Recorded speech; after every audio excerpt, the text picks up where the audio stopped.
तुम ज्यादा प्रकट हो रहे। चलो। जय गुरुदेव। प्रार्थना करते हैं पहले थोड़ा। या देवी सर्वभूतेषु प्राणरूपेण संस्थिता नमस्तस्यै नमस्तस्यै नमस्तस्यै नमो नमः। या देवी सर्वभूतेषु चेतनातिविधीयते नमस्तस्यै नमस्तस्यै नमस्तस्यै नमो नमः। या देवी सर्वभूतेषु ज्ञानरूपेण संस्थिता नमस्तस्यै नमस्तस्यै नमस्तस्यै नमो नमः। या देवी सर्वभूतेषु आत्मरूपेण संस्थिता नमस्तस्यै नमस्तस्यै नमस्तस्यै नमो नमः। जय माँ जय माँ जय। धन्यवाद। आप लोगों का स्वागत है। आज बड़ा सुंदर समय है। आप लोग माता कुंजापुरी का दर्शन करके आए हैं। ये कुंजापुरी जो है ना एक सिद्ध पीठ है माता का। भारत में 108 पीठ हैं, तो उनमें एक इसकी पीठ की भी या उपपीठ के रूप में इसकी गिनती है। तो आप लोगों ने वहाँ आज सवेरे दर्शन किया, भगवान सूर्य का भी दर्शन किया और आपने वहाँ के कुछ अनुभव जो है अब आप हमें बताइए। जिसको आप सब लोग गए कैसा कैसा लगा, अपना अपना अनुभव। तो मेरा अनुभव तो ऐसा ही था कि जैसे कि जो ये कंठ प्रदेश होता है जहाँ पे, नाम भी बोल दो। मेरा नाम आशीष है। मैं शिवानंद आश्रम में रहता हूँ और मैं योगा प्रैक्टिस करता हूँ गुरु जी के पास में। मैं काफ़ी टाइम से ध्यान और प्राणायाम की प्रैक्टिस कर रहा हूँ। तो मुझे तो ऐसा लगा जैसे कि जो कंठ प्रदेश होता है जहाँ पे एक चक्र भी होता है, वहाँ पे नीचे विशुद्धि चक्र, वहाँ पे नीचे से प्राण आके ऊपर की तरफ फोर्स कर रहा है और वो फील ऐसे हो रहा है जैसे कि कोई फिजिकल चीज़ हो, प्राण ना हो के फिजिकल चीज़। तो इस तरह के अनुभव मुझे थे। तो हो सकता है कि वो वहाँ पे किसी पार्ट को खोलना चाह रहा हो। देखो, पहले विशुद्धि चक्र का अर्थ समझ लीजिए। हैं, संस्कृत शब्द है विशुद्ध, विशुद्धि। तो ये जो चक्र है ये तत्वों से संबंधित है। तो ये जो चक्र है वो आकाश का चक्र है। विशुद्धि चक्र जो है आकाश का चक्र है। तो ये आकाश तत्व जो है सबसे पवित्र तत्व है ना। अन्य तत्व भी पवित्र हैं, लेकिन ये कहते हैं कि ये आत्म तत्व का जो आकाश रूप है वो ज़्यादा शुद्ध रूप है, परमात्मा का ज़्यादा स्वरूप है। इसलिए हमारे शास्त्रों में आकाश को परमात्मा से तुलना की गई है। खम्म, संस्कृत में आकाश को खम्म भी बोलते हैं। तो ब्रह्मम खम्म, ब्रह्म जो है खम्म जैसा है, आकाश जैसा, आकाशवत है।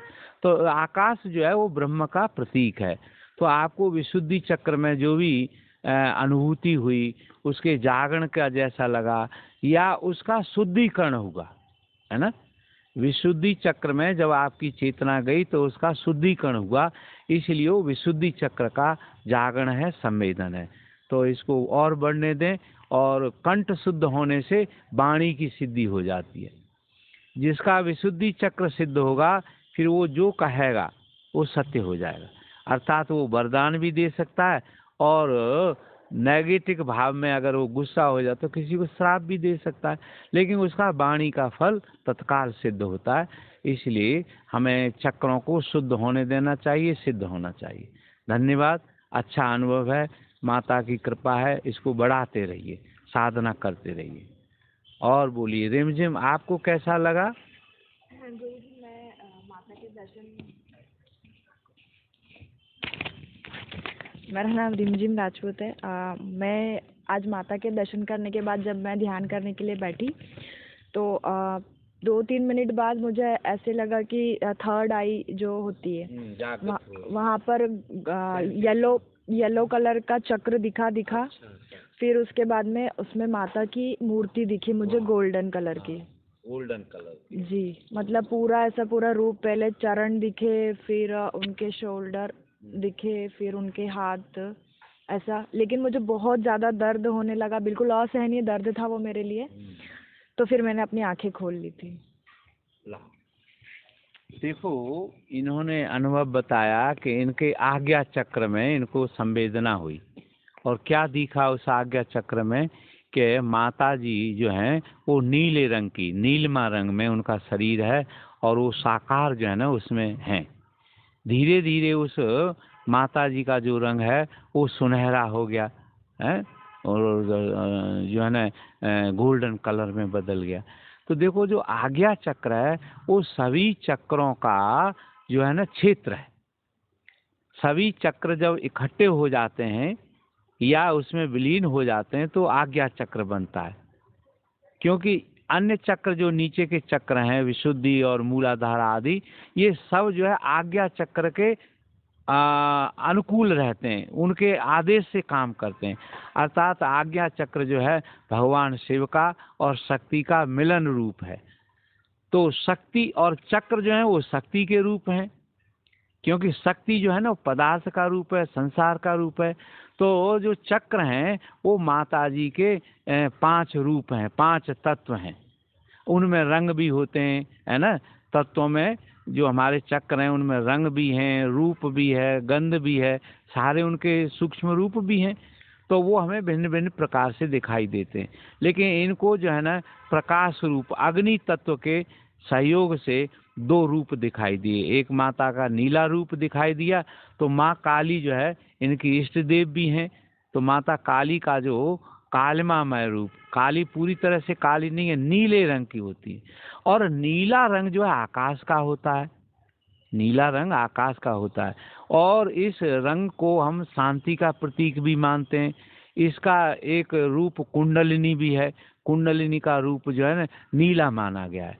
आप देखिए, ज़्यादातर जो देवी देवताएं जो अवतार पुरुष होते हैं वो भारत में नीले रंग के बनाए जाते हैं, उनका नीला रंग होता है। तो नीला जो है ज्ञान का, कुंडलिनी का और समाधि का, उत्थान का आध्यात्मिक रंग माना गया है। तो ऐसा हो सकता है कि माता जी ने जिस रूप में, रंग रूप में इनको दर्शन दिया, वो एक उनकी कृपा है। और आप इस रंग रूप को उनका प्रसाद मानकर, उनका स्वरूप मानकर अगर इसका स्मरण करते रहेंगे तो आपको इससे लाभ मिलेगा। क्योंकि जो स्मृति होती है वही सुमिरन है। अंत में क्या है कि अंत में तो दिमाग जो है वो क्या करता है, स्मृति करता है। स्मृति ही संस्कार है। तो जो क्रिया होती है उसकी एक स्मृति बन जाती है। उस स्मृति को हम बार बार याद करते रहें तो स्मरण होता रहेगा। अर्थात ये अनुभव जो है लंबे समय तक इनको प्रेरित करता रहेगा, आनंद देता रहेगा। और हो सकता है यदि इसको ये मंत्र की तरह से भी इसको उपयोग करें तो धीरे धीरे धीरे धीरे वो आपको इष्ट देव की ओर भी ले जाने में मदद करेगा। मंत्र का अर्थ यही होता है कि वो हमारे मन को शांत करके परमात्मा की ओर, इष्ट देव की ओर ले जाए, यही मंत्र का उद्देश्य होता है। तो स्मृति भी, विचार भी। अच्छा, देखिए, जो भक्ति योग है वो 3 चीजों में किया जा, 3 प्रकार से किया जा सकता है। कर्म योग द्वारा हम भक्ति योग कर सकते हैं, अर्थात कर्म करके जो है ना परमात्मा की ओर जा सकते हैं। जैसे आप यज्ञ करते हो, ये एक जो है ना कर्म कांड का हिस्सा है। तो यज्ञ जो है वो कर्म है, और कर्म से हमारा जो है ना जो विचार है, वो ध्यान है, ज्ञान है, वो मजबूत होता चलता है। और कर्म और ज्ञान जब दोनों समुच्चय एक साथ होने लग जाते हैं तो वही भक्ति योग बन जाता है। फिर हमें परमात्मा की अनुभूति होने लगती है। तो आप जो है इस भाव को अपने हृदय में रखें और इसको मजबूती से पकड़ें, और ये सोचें कि माँ काली की आपको दर्शन दिया और काली की आप पर कृपा है, माँ आपके साथ हैं। और आप तो वैसे भी माँ स्वरूप हैं सब लोग, तो देवी हैं आप, और देवी के रूप में आज आपने देवी का तो ये बड़ा पवित्र काम करके आए। धन्यवाद। अच्छा, आप कविता कुछ बोलेंगे? हाँ, ले कुछ नहीं अनुभव हुआ है, चलो इनको कुछ अनुभव। आप गई थी वहाँ दर्शन करने? अच्छा, दर्शन कहीं, तो इनको जो है ना कोई अनुभव नहीं हुआ, तो ये भी अच्छी बात है। क्योंकि कोई व्यक्ति अचित्त हो, जिसका चित्त ही नहीं हो, कोई अनुभव ही नहीं हो, तो वो तो वैसे ही आकाशवत हो गया, शून्यवत चित्त जिसका है। तो कहते हैं, पतंजलि ऋषि कहते हैं कि चित्त की समस्त वृत्तियों का निरुद्ध होने से जो दृष्टा है वो अपने स्वरूप में समा जाता है। अर्थात मन, अहंकार, बुद्धि, हृदय, वो अपने स्वरूप में समा जाता है, अर्थात आकाशवत हो जाता है। इसलिए इनको कोई अनुभव नहीं हुआ। धन्यवाद। मुझे ऐसा लग रहा था कि मैं मतलब अपना किसी चीज को लेके एंगर रिलीज कर रही हूँ। अच्छा अच्छा, इनका कहना है कि मुझे ऐसा अनुभव हो रहा था कि मेरे अंदर से गुस्सा का भाव निकलना है। तो गुस्सा जो है, क्रोध जो है, वो अग्नि का प्रतीक है ना। तो अग्नि तत्व इनके अंदर से कम हुआ, ज़्यादा था, वो धीरे धीरे निकल के शांति हो गई। तो अग्नि तत्व कम होने से मन शांत हुआ। तो ये भी एक अच्छी बात है। देखो, हमारी क्रियाएं, हमारे जो विचार, हमारे भाव, ये तीन ही हमारे बंधन के कारण भी होते हैं और हमारे संसार को भोगने के लिए उपयोगी भी होते हैं। ये मुक्त भी करते हैं, बंधन में भी डालते हैं। तो मान लीजिए इनके अंदर कोई चीज रुकी हुई थी, क्रोध रुका हुआ था, उसका जो स्मृति थी, बीज था, वो धीरे धीरे निकल गया। तो ये शुद्धिकरण है। तो किसी के अंदर से कोई बुराई निकल जाए तो वो शुद्धिकरण है। तो ये भी एक अच्छा अनुभव है। आप बेटा कविता कुछ कहेंगी? अच्छा, धन्यवाद। आप? हाँ, लो। मुझे माइक पकड़ा दो। मुझे लगता है कि ये बात वीडियो में बताना अच्छा रहेगा लोगों के लिए भी। तो मैंने गुरुजी मंत्रों पे एक्सपेरिमेंट किया था। वैसे तो मैं आपको बता चुका हूँ, पर फिर भी एक वीडियो में डाल देता हूँ। तो मैंने मंत्र जो ऑलरेडी वैदिक काल में या तांत्रिक किताबों में लिखे हुए हैं, उसके अलावा मैंने खुद से बनाया और उसमें मैंने नीम करोली बाबा का नाम ऐड कर दिया। मंत्र सिंपल अपने आप बनाया।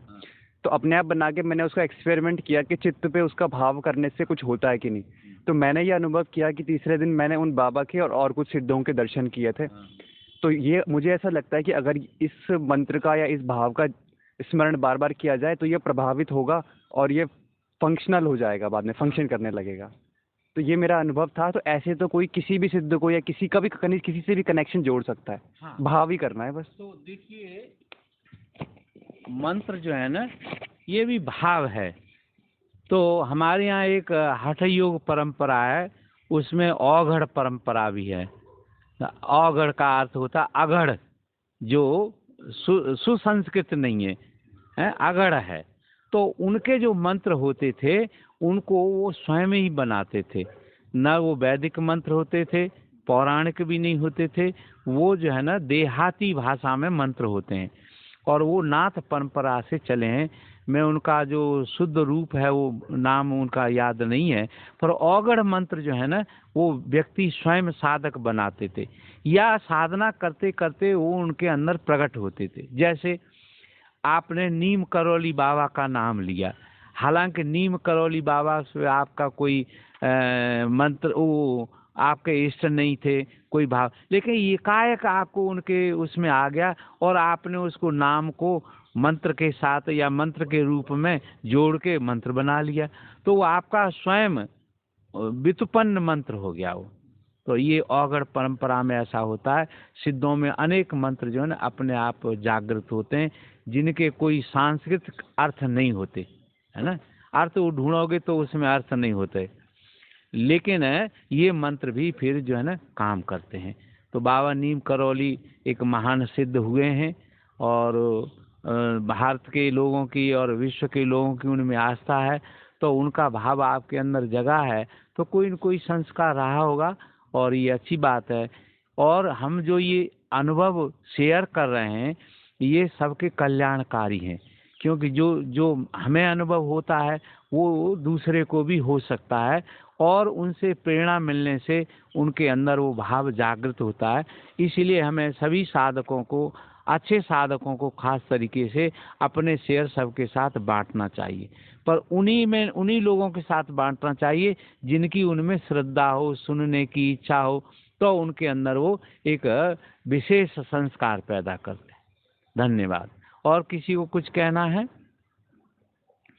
चलिए, तो आज हम जो है ना देवी माँ के बारे में थोड़ी सी चर्चा कर लेते हैं ना।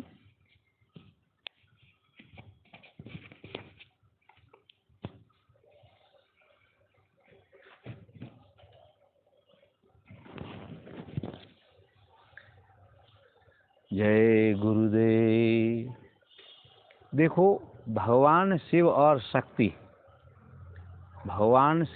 शक्ति इस संसार के माता पिता हैं। एक श्लोक है, उसमें यही कहा गया है कि भवानी शंकरौ वंदे श्रद्धा विश्वास रूपिणौ। भगवान शिव और माता शक्ति, इनको दो प्रतीकों से जोड़ा है। भगवान शिव को उन्होंने कहा कि श्रद्धा है ना, श्रद्धा जो है इष्ट को प्राप्त करने में बहुत महत्वपूर्ण है। हम श्रद्धा कर लें तो तत्काल ही इष्ट के दर्शन हो सकते हैं, क्योंकि श्रद्धा ही मूल्यवान है। अगर हम अश्रद्धा से कोई कार्य करें तो फिर बात बनती नहीं। तो भगवान शिव को यदि प्राप्त करना है तो दूसरा एक, पहला श्रद्धा, दूसरा एक भाव है, तो वो है विश्वास। क्योंकि विश्वास होने से फिर वो भाव जो है वो दृढ़ होता चला जाता है। अर्थात यदि आपको भगवान शिव को प्राप्त करना है तो माता शक्ति जो है, जो विश्वास रूपिणी है, उसका भी हमको उनकी हमको सहायता लेनी चाहिए। तो जहाँ जहाँ आपका जो है ना विश्वास होगा, वहाँ श्रद्धा बढ़ती चली जाएगी, और विश्वास श्रद्धा दो चरण जो हैं वो आपको इष्ट देवता तक ले जाएंगे। तो आजकल का जो समय चल रहा है, नवरात्रि का समय है, माता का ये समय है। माता इस समय सारे ब्रह्मांड में विशेष रूप से प्रकट हुई हैं। सभी देवी देवताओं के भारतीय संस्कृति में त्योहार हैं, उत्सव हैं। तो उस समय ऋषि मुनियों ने या ज्योतिषियों ने, सब लोगों ने काल गणना करके सभी देवी देवताओं के विशेष तत्व का जब प्रकट होता है, ऐसे हमारे यहाँ त्योहार बनाए गए। हमारी संस्कृति जो है ना, उत्सव की संस्कृति है, आनंद की संस्कृति है, उत्साह की संस्कृति है। आदमी कार्य करते करते संसार में अज्ञान की वजह से दुखी हो जाता है, निरुत्साह हो जाता है, ढीला पड़ जाता है, सुस्त पड़ जाता है, निराश हो जाता है। तो संस्कृति में हमारे ऋषि मुनियों ने ये व्यवस्था की कि जो आदमी निराश हो गए हैं 3 महीने, तो हर 2-3 महीने के बाद बढ़िया से बढ़िया कोई न कोई त्योहार हमारे यहाँ आ जाता है। तो त्योहार जो है हमारी संस्कृति हम सबको उल्लास देता है, नया जीवन बना देता है। तो त्योहारों का बहुत महत्वपूर्ण है। हमारे यहाँ हर दिन का त्योहार है। सोमवार को भी त्योहार है ना, और मंगल को भी त्योहार है। सारे दिन और 12 महीने, हर एक महीने